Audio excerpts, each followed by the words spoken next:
Yep. Right, go.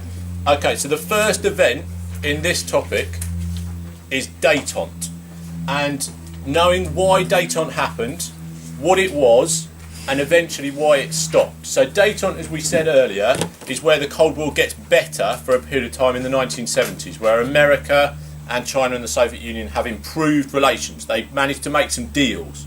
They made some agreements in the 1970s. And the things they agree are these things here and a few other bits, which we'll talk about as we go. So SALT I is the first major agreement, or one of the major agreements as part of détente. And that agreement stands for the Strategic Arms Limitation Talks. It means what they agree is they're going to cut their numbers of nuclear weapons. Not masses, but a little. And it's kind of a good treaty because of that, but there's some problems with it because it isn't supposed to last forever. It's a short-term thing. And also, it doesn't include lots of new weapons. So some of the new missiles missiles they've developed aren't in the treaty. It only includes lots of the older weapons. So it's kind of shows they're getting on, but it's not a treaty that gets a lot done, that really makes the Cold War better. They also meet at Helsinki in 1975 and make another deal where they agree that they're going to trade with each other. So the Americans agree that they're going to sell grain to the Russians, and the Russians agree they're going to sell oil to America. They, also as part of that, they agree that Russia is going to be able to borrow money from America. Now that shows again they're getting better relations, but it also creates a bit of a problem because Russia becomes reliant on America for food, basically, which creates a problem for the Soviet Union later on.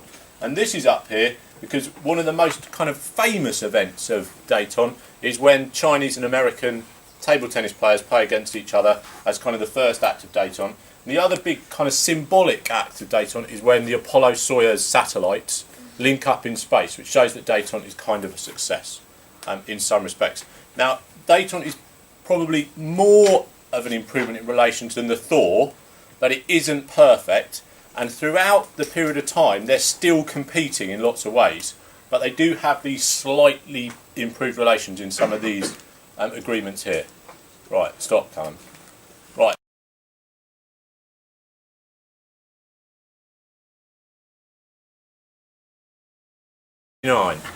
Got that?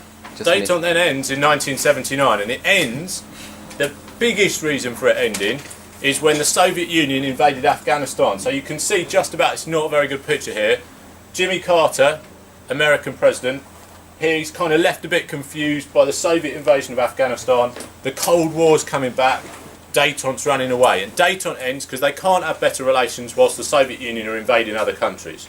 So this ends détente. Now what Jimmy Carter then does really ends détente.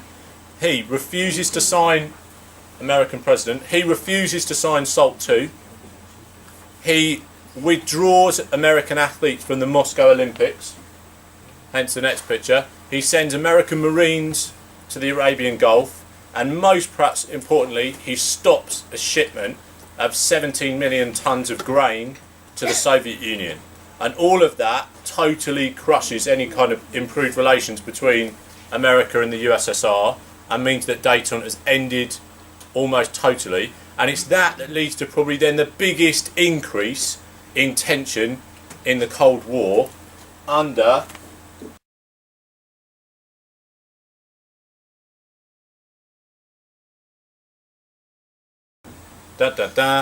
Ronald Reagan. So when then Ronald Reagan comes to power after Jimmy Carter is kind of elected out of office because he looked a bit weak at the end of détente, and he's replaced by Ronald Reagan, who's one of his first things he does is become really aggressively anti-communist.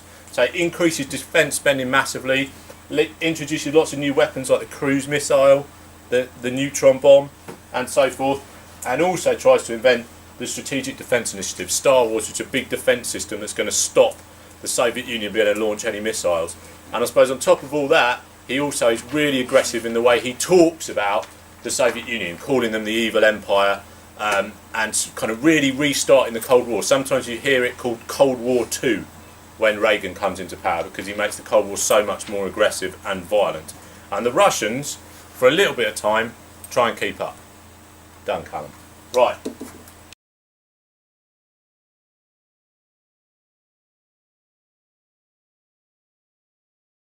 Record, Callum. Right, okay, so Ronald Reagan has come to office. His first act is to be really aggressively anti-communist, massive increases in defence spending, lots of new technology.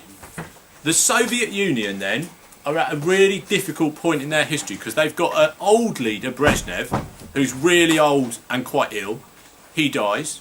He's replaced by Andropov, who's also really old, quite aggressive, used to be in charge of the secret police, tries to keep up with Reagan. He dies. He's then replaced by Chernenko, really old, can't even write his own name, he's so old and so ill, has to have a stamp to sign his signature. He dies. The Russians, basically, they're trying to keep up with America, but they can't. And Ronald Reagan has come to office with this kind of bit of a ridiculous plan to build lots of new weapons that all sound like they should be in movies. And he kind of is getting the upper hand on the Russians. Now, at the same time, in Europe, there's other problems for the Soviet Union. So they're fighting a war in Afghanistan. The American president is doing all this crazy stuff that they're having to try and keep up with and being very aggressive. In Europe, there is a new protest group in Poland. And in 1981, this group, Solidarity, set up as a trade union to try and get basically some really simple things. They want cheaper food, they want better working conditions, and they want some real basic kind of standard of living stuff, and to be able to set up a trade union. That's it, that's all they want. They start off in a shipyard. This guy's an electrician, Lech Walesa, who's their leader. And they kind of get away with that for a little bit because their demands are so simple. It's quite difficult to crush their kind of ideas, and also they become very, very popular. But again, because their demands are so simple, they don't say we want to destroy communism. They don't say they want elections. They basically just say they want cheaper food, and so they get much, much, much more popular until they're so popular the Polish have to clamp down on them. They introduce martial law. They do the old communist trick of sending tanks onto the streets. They arrest Lech Walesa and send him to prison, along with thousands of other people. Now, at this point, kind of it's okay. The Soviet Union has had kind of unrest in Eastern Europe before, and they've crushed it before. They've kind of crushed this. But it's still bubbling away because it's so popular with the people, and doubly popular because it's supported by the Pope. And Poland, very Catholic country, Czechoslovakia too, lots of Catholics who all begin to support this organisation called Solidarity. And basically the Soviet Union has got all these different problems, Karis, building up that are getting to be a bit of a problem. And on top of all that, Afghanistan is going really badly. So soldiers being killed, millions of pounds, dollars, rubles being spent on the war. And the most worrying statistic about that whole thing is 1 in 5 Russian soldiers becoming alcoholics because the war is so traumatic and so embarrassing for the Soviet Union. So Afghanistan's going dreadfully. Solidarity in Poland, trying to keep up with Reagan, and at the same time as all that, their economy is falling apart. Massive environmental disasters like nuclear power plants blowing up in Chernobyl, lakes polluted in the east of the USSR, huge problems. And into that comes Mikhail Gorbachev, the youngest Soviet leader since Joseph Stalin, and he thinks we've got to do something different. And he, again, a bit like Reagan, kind of you could see him as a real hero, or you could see him as a fool, probably. What he does is introduces two things inside the Soviet Union. He introduces something called glasnost, which basically gives people freedom of speech, and he introduces something called perestroika, which means people can basically set up their own businesses and have a little bit of capitalism. Now, both of those things people kind of want. Both of those things seem like a good idea, but both of them kind of also destroy him. So giving people freedom of speech means they can protest against the Soviet Union, and basically he says, well, tell me what you think, and they say, we don't like you, and we want something else. And he says you can set up your own businesses to a country where they've basically been run from the state for years and years, and people don't know how to do that, and it's chaos and causes the economy to have lots and lots of problems. So that's Gorbachev. He also, I suppose, also in foreign policy, he decides that he can't keep up with the Americans, so he's going to massively change Soviet foreign policy. So he does various things. He cuts the size of the Soviet armed forces by 500,000 men. He sits down with Ronald Reagan and they agree to cut their nuclear arsenals by 50%. He agrees the Intermediate Nuclear Forces Treaty, where they agree to get rid of all short-range nuclear missiles. And he also, most importantly, gets rid of the Brezhnev Doctrine, which had said that the Soviet Union would defend communism in Eastern Europe. So he says to the countries of Eastern Europe, we're not going to help you stay communist anymore, which is a really important thing. So you've got, in the Soviet Union, all of this stuff building up. Freedom of speech, Afghanistan, the military's being cut, the economy's crashing. All of this is going on. And at the same time, there's some people who think, great, let's go along with what Gorbachev said, and some people who hate that, like the old communists, don't want to change. So the USSR is kind of falling apart, and Reagan's reaction is interesting, because he could carry on being really aggressive, but instead he talks to the Soviets, and he does all these deals with Gorbachev that kind of end the Cold War, really. Now, that stuff is particularly important for the people of Eastern Europe. So especially places like Poland, where solidarity was growing and growing and growing, places like Czechoslovakia, Hungary, Romania to an extent, and the people in those countries hear what Gorbachev is saying about glasnost and about not supporting the Brezhnev Doctrine, and they basically go, okay, well, we want freedom of speech, and you're not supporting the Brezhnev Doctrine anymore, so we're not going to be communist anymore.